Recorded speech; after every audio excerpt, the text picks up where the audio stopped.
பூமியின் கடைசி நெருக்கடி, எதிர்காலத்தை குறித்த உலகளாவிய அச்சம்.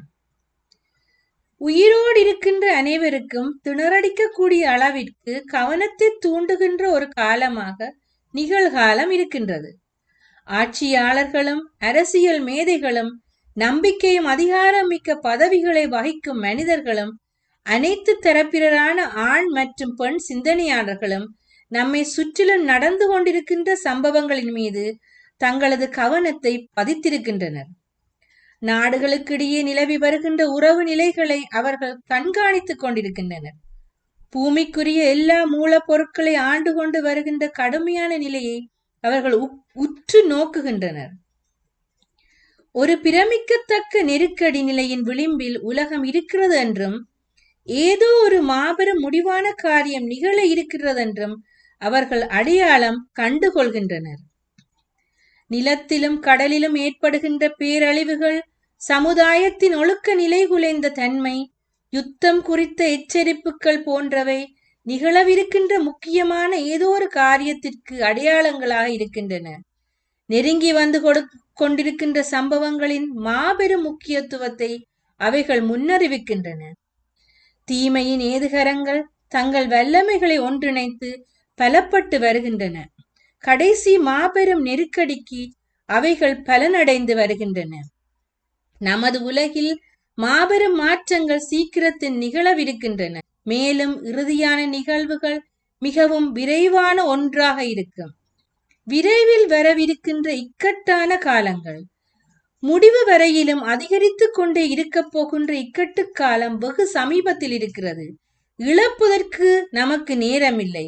யுத்த ஆவியினால் உலகம் தூண்டிவிடப்பட்டிருக்கின்றது. தானியேல் 11வது அதிகாரத்தின் தீர்க்க தரிசனங்கள் ஏறக்குறைய அவற்றின் கடைசி நிறைவேறுதலை அடைந்து விட்டன. இக்கட்டு காலம் யாதொரு யாதியரும் தோன்றியது முதல் அக்காலம் மட்டும் உண்டாயிராத ஆபத்து காலம் தானியேல் 12:1 நமக்கு முன்பு இருக்கிறது. நாமோ நித்திரை செய்து கொண்டிருக்கின்ற கன்னிகைகளைப் போல இருக்கின்றோம். நித்திரையில் நின்று விழித்து கர்த்தராகிய இயேசு நமது நித்திய புயங்களின் கீழ் நம்மை வைத்துக் கொள்ளும்படியாகவும் நமக்கு முன்பாக இருக்கிற உபத்திரவ காலத்தின் ஊடாக நம்மை சுமந்து செல்லும்படியாகவும் அவரிடம் நாம் கேட்க வேண்டும். உலகம் அதிகமாக அக்கிரமம் நிறைந்ததாக மாறிக்கொண்டிருக்கிறது. விரைவில் மாபெரும் இக்கட்டு இயேசு வரும் வரையிலும் நிறுத்தப்படாத இக்கட்டு நாடுகளுக்கிடையே எழும்பும். இக்கட்டு காலத்தின் விளிம்பிலே நாம் இருக்கின்றோம். கனவிலும் நினைத்து பார்த்திராத குழப்பங்கள் நமக்கு முன்பாக இருக்கின்றன. யுகங்களின் நெருக்கடியான வாசற்படியின் மீதாக நாம் நின்று கொண்டிருக்கின்றோம். தேவனுடைய நியாய தீர்ப்புகளாகிய நெருப்பு, வெள்ளம், பூமி அதிர்ச்சி, யுத்தம் மற்றும் இரத்தம் சிந்துதல் ஆகியவை ஒன்றன் பின் ஒன்றாக அடுத்தடுத்து மிக வேகமாக பின்தொடர இருக்கின்றன. கொந்தளிப்பான காலங்கள் நமக்கு முன்பாக காத்திருக்கின்றன. ஆயினும் நாம் அவவிசுவாசமான அல்லது அதேரியமான ஒரு வார்த்தையாயிலும் பேசாதிருப்போமாக. வரவிருக்கின்ற நியாய தீர்ப்புகளை குறித்து தேவன் எப்பொழுதுமே எச்சரித்திருக்கிறார். ஆட்சியும் இருந்தவர்கள் கீழ்ப்படியாதவர்களின் மீதும் விசுவசியாதவர்களின் மீதும் விழுந்த நியாய தீர்ப்புகளில் இருந்து தப்பி இருக்கின்றனர். நீயும் உன் வீட்டார் அனைவரும் பேழைக்குள் பிரவேசியுங்கள். இந்த சந்ததியிலே உன்னை எனக்கு நீதிமானாக கண்டேன் என்னும் வார்த்தை நோவாவிற்கு வந்தது. நோவா அதற்கு கீழ்ப்படிந்தான். அதனால் ரட்சிக்கப்பட்டான். எழுந்து இந்த ஸ்தலத்தை விட்டு புறப்படுங்கள், கர்த்தர் இந்த பட்டணத்தை அழிக்கப் போகிறார் என்னும் செய்தி லோத்துவுக்கு வந்தது. பரலோக தூதர்களின் பாதுகாவலின் கீழ் லோத்து தன்னை வைத்துக் கொண்டதினால் காப்பாற்றப்பட்டான். அவ்வாறே கிறிஸ்துவின் சீடர்களுக்கும் எருசலேமின் அழிவை பற்றி எச்சரிப்பு கொடுக்கப்பட்டிருந்தது. வந்து கொண்டிருந்த அழிவிற்கான அடையாளத்தை கவனித்து எதிர்பார்த்து கொண்டிருந்தவர்கள் அந்த நகரத்தை விட்டு ஓடிப்போய் அழிவிலிருந்து தப்பினார்கள். அவ்வாறே கிறிஸ்துவின் 2ஆம் வருகையை பற்றியும் உலகத்தின் மீது வரப்போகின்ற அழிவை பற்றியும் நாம் இப்பொழுது எச்சரிக்கப்படுகின்றோம். எச்சரிப்பின் செவி கொடுப்பவர்கள் ரட்சிக்கப்படுவார்கள். எச்சரிப்புக்கு செவி கொடுப்பவர்கள் ரட்சிக்கப்படுவார்கள். நமது காலத்தில் எச்சரிப்புக்கு செவி கொடுப்பவர்கள் ரட்சிக்கப்படுவார்கள். நமது காலத்தில் எதிர்பார்க்க வேண்டியவை என்ன என்று தேவன் நமக்கு சொல்லி இருக்கிறார். சிலுவையில் அடிக்கப்படுவதற்கு முன்பாக தம் மரணத்துக்கு ஒப்புவிக்கப்பட இருப்பதையும் மீண்டும் கல்லறையிலிருந்து உயிர்த்தெழவிருப்பதையும் குறித்து இரட்சகராய் அவர் தமது சீடர்களுக்கு விளக்கின போது அவர்களது மனங்களிலும் இருதயங்களிலும் அவரது வார்த்தையை பதிய செய்ய தேவதூதர்கள் அவ்விடத்தில் பிரசன்னமாயிருந்தனர். ஆனால் சீடர்களோ ரோம ஆட்சியின் நுகத்திலிருந்து தற்காலிக விடுதலை எதிர்பார்த்து கொண்டிருந்தனர். அவர்களது நம்பிக்கைகள் அனைத்துக்கும் மையமாக இருந்தவர் ஒரு அவமான மரணத்தை சந்திக்க வேண்டும் என்கிற எண்ணத்தை அவர்களால் சகித்து கொள்ள முடியவில்லை. அவர்கள் நினைவு கூர்ந்து பார்க்க வேண்டிய அவரது வார்த்தைகள் அவர்களது உள்ளங்களிலிருந்து அகற்றப்பட்டிருந்தன. சோதனையின் நேரம் வந்தபோது அவர்கள் ஆயத்தம் இல்லாதவர்களாக இருப்பதை அது வெளிப்படுத்தியது. இயேசுவின் மரணம் அவர்களை முன்பதாக எச்சரிக்காதது போல அவர்களது நம்பிக்கைகள் முழுவதுமாக அழித்திருந்தது. சீடர்களுக்கு கிறிஸ்துவின் வார்த்தைகளினால் எவ்வாறு எதிர்காலம் தெளிவாக்கப்பட்டிருந்ததோ அவ்வாறே அது தீர்க்க தரிசனங்களின் மூலமும் நமக்கு முன்பாக தெளிவாக திறந்து வைக்கப்பட்டிருக்கிறது. தவணையின் காலத்துக்கு முடிவுடன் சம்பந்தப்பட்ட சம்பவங்களும் இக்கட்டு காலத்துக்கென்று செய்ய வேண்டிய ஆயத்த வேலையும் தெளிவாக சொல்லப்பட்டுள்ளன. ஆயினும் திரளான மக்கள் அவை ஒருபோதும் அவர்களுக்கு வெளிப்படுத்தப்படாதவை போன்று இந்த முக்கியமான சத்தியங்களை புரிந்து கொள்ளாதவர்களாக இருக்கின்றனர். கடைசி கால தீர்க்க தரிசனங்கள் மீது அவசியப்படுகின்ற நமது கவனம்.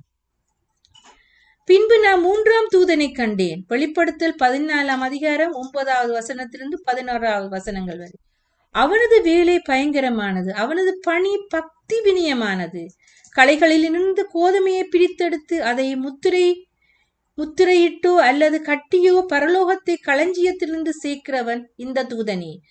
இந்த காரியங்களை நமது முழு மனதையும் முழு கவனத்தையும் ஆக்கிரமித்திருக்க வேண்டும் என்று என்னுடனே வந்த தூதன் சொன்னான். நமது விசுவாசத்திற்கான காரணங்களை தெரியப்படுத்தவும் தேவனுடைய பிரமாணத்துக்கு நாம் உண்மையாயிருப்பதற்குமான பதிலை அளிக்கவும் நீதிபதிகளுக்கு முன்பாக நாம் நிற்க வேண்டியிருக்கும். வாலிபர்கள் இந்த காரியங்களை குறித்து கண்டிப்பாக புரிந்து கொள்ள வேண்டும். உலகத்தின் சரித்திரம் முடிவதற்கு முன்பாக நிகழப்போகின்ற காரியங்கள் அவர்கள் கண்டிப்பாக அறிந்து கொள்ள வேண்டும். இந்த காரியங்கள் நமது நித்திய நலனோடு தொடர்புடையவை. ஆசிரியர்களும் மாணவர்களும் இவற்றின் மீது அதிக கவனம் செலுத்த வேண்டும். நாம் வாழ்ந்து கொண்டிருக்கின்ற காலத்தை சுட்டி காட்டுகின்ற மாபெரும் அடையாளங்களை நாம் கண்டிப்பாக ஆராய்ந்து படிக்க வேண்டும். தேவனால் வழிகாட்டப்பட்டு வழிநடத்தப்படும்படியாக அவரது கட்டுப்பாட்டின் கீழ் தங்களை வைத்துக் கொள்ளுகிறவர்கள் கண்டிப்பாக நடக்கவிருக்கின்ற அவரால் நியமிக்கப்பட்டதான சம்பவங்களின் உறுதியான நிறைவேறுதல்களை அறிந்து கொள்வார்கள். மாபெரும் சீர்திருத்த இயக்கங்களில் தெய்வீக செயற்பாடுகளை குறித்து ஆராய்வதற்கும் மாபெரும் போராட்டத்தின் கடைசி யுத்தத்துக்காக தேசங்களை ஒன்றிணைக்க நடைபெறுகின்ற சம்பவங்களின் வளர்ச்சியை குறித்து புரிந்து கொள்வதற்கும் தீர்க்க தரிசனத்தின் நிறைவேறுதல் வரலாற்றிலே பார்த்து கண்டுகொள்ள வேண்டும். தானியல் மற்றும் வெளிப்படுத்தல் புத்தகங்களை விசேஷமாக ஆராய்தல். தேவனுடைய வார்த்தையை மிகவும் நுணுக்கமாக ஆராய்ந்து படிக்க வேண்டியது அவசியமாக இருக்கிறது. முக்கியமாக தானியேல் மற்றும் வெளிப்படுத்த புத்தகங்கள் முன்னொரு போதும் இல்லாத அளவுக்கு கண்டிப்பாக கவனத்தை பெற்றிருக்க வேண்டும். தேவனிடமிருந்து தானியேல் பெற்ற வெளிச்சம் முக்கியமாக இந்த கடைசி நாட்களுக்காகவே கொடுக்கப்பட்டது. தானியேல் 12ஆம் அதிகாரத்தை நான் வாசித்து ஆராய்ந்து பார்ப்போமாக. இது முடிவு காலத்துக்கு முன்பாக நாம் அனைவரும் புரிந்து கொள்ள வேண்டிய ஒரு எச்சரிப்பாக இருக்கிறது. புதிய ஏற்பாட்டு வேதாகமங்களின் கடைசி புத்தகம் நாம் கட்டாயமாக புரிந்து கொள்ள வேண்டிய சத்தியம் நிறைந்ததாக இருக்கிறது. வெளிப்படுத்தல் புத்தகங்களில் சொல்லப்பட்டவற்றில் இன்னும் நிறைவேறாத தீர்க்கதரிசனங்கள் விரைவில் நிறைவேற இருக்கின்றன. இந்த தீர்க்கதரிசன புத்தகம் தேவனுடைய ஜனங்களால் இப்பொழுது ஜாக்கிரதையாக ஆராயப்பட்டு தெளிவாக புரிந்து கொள்ளப்பட வேண்டும். அது சத்தியத்தை மூடி மறைக்கவில்லை, மாறாக எதிர்காலத்தில் என்ன நிகழும் என்பதை நமக்கு கூறி தெளிவாக முன்னெச்சரிக்கின்றது. வெளிப்படுத்தின சுவிசேஷத்திலே அவற்றின் வரிசைப்படி கொடுக்கப்பட்டிருக்கின்ற பக்தி வினயமான தூதுகள் தேவனுடைய ஜனங்களின் மனதிலே முதலிடத்தை பிடித்திருக்க வேண்டும். ஜனங்களுக்கு முன்பாக வைக்கப்பட வேண்டிய தலைப்பு. இந்த கடைசி நாட்களுடன் சம்பந்தப்பட்டுள்ள தீர்க்க தரிசனங்களை புரிந்து கொள்ளாத அநேகர் இருக்கின்றனர். அவர்கள் இதை குறித்து கண்டிப்பாக அறிவுறுத்தப்பட வேண்டும். காவற்காரர்களும் விசுவாசிகளும் எக்காலத்தின் ஒரு நிச்சயமான தொனியை கொடுக்க வேண்டியது அவர்களது கடமையாக இருக்கின்றது. காவற்காரர்கள் இப்பொழுது தங்களது குரல்களை உயர்த்தி இந்த காலத்துக்குரிய நிகழ்கால சத்தியம் என்னும் தூதை கொடுப்பார்களாக.